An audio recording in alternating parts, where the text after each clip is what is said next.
কোনো ইনস্টিটিউটে বা কারো অধীনস্থে চাকরি করার জন্য পড়াশোনা যে আমাদের জীবনে কত রকমভাবে সহায়ক ভূমিকা পালন করে সে বর্ণনা দিয়ে শেষ করা যাবে না। আমাদের সমাজে ডাক্তার দরকার, ইঞ্জিনিয়ার দরকার, ব্যাংকার দরকার, পুলিশ দরকার, আর্মি দরকার, এবং এর সকল কিছুই পড়াশোনা আমাদেরকে সেসব হওয়ার সুযোগ করে দেয়। কারণ সমাজের সেসব দরকার। এর বাহিরে এর চেয়ে বেশি গুরুত্বপূর্ণ কিছু যদি মানুষ চিন্তা করতে চায়, এর চেয়ে আরো বড় কিছু যদি মানুষ জীবনে হওয়ার ইচ্ছা পোষণ করে, পড়াশোনা কি সেসব চিন্তা বা সেসব হবার শিক্ষা আমাদের প্রদান করে? অর্থাৎ পড়াশোনার মূল উদ্দেশ্যই থাকে শুধু চাকরির ভেতর সীমাবদ্ধ, কারো অধীনস্থ হয়ে কাজ করার ভেতরেই সীমাবদ্ধ।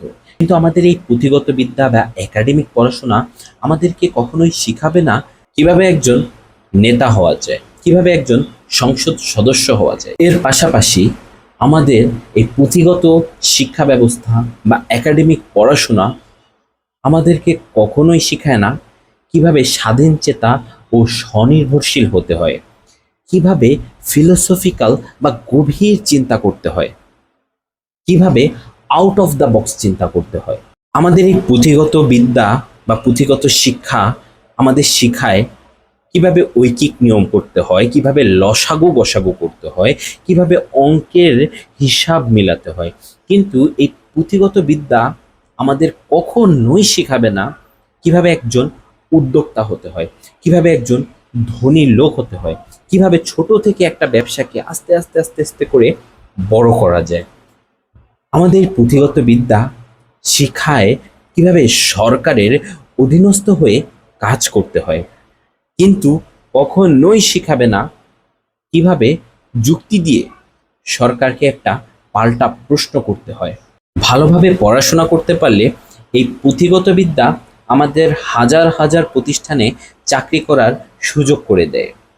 কিন্তু এই পুঁথিগত বিদ্যা কখনোই আমাদেরকে শিখাবে না কিভাবে শূন্য থেকে একটা প্রতিষ্ঠান বা স্টার্ট আপ দাঁড় করানো যায়, কিভাবে একটা প্রতিষ্ঠানের মালিক হওয়া যায়। এই পুঁথিগত বিদ্যা বা একাডেমিক পড়াশোনার আরও একটি গুরুত্বপূর্ণ বৈশিষ্ট্য হচ্ছে এটা আমাদের পাতার পর পাতা ইতিহাস শিখাবে। হাজার হাজার নাম, সাল গলদকরণ করাবে, কিন্তু ইহা আমাদের বুঝতেও দিবে না যে বর্তমান সময়ে একটা রাজনীতি চলছে। বর্তমানের রাজনীতি সম্পর্কে কোনো আলোচনা পুঁথিগত বিদ্যা আমাদের শিখাবে না। কোনো রাজনৈতিক ব্যক্তিত্ব বা কোনো সরকার যদি ভুল পদক্ষেপ নেয় সে ব্যাপারে আমাদের কর্তব্য কি, করণীয় কি, কখনো শিক্ষা দিবে না। এই পুঁথিগত বিদ্যা আমাদের শিখায় কিভাবে ইয়েস স্যার বলতে হয়, কিন্তু কিভাবে একটা প্রশ্ন ছুড়ে দিতে হয়, কিভাবে একটা ভুল সিদ্ধান্তের সমালোচনা করতে হয়, সেটা কখনোই শিখাবে না।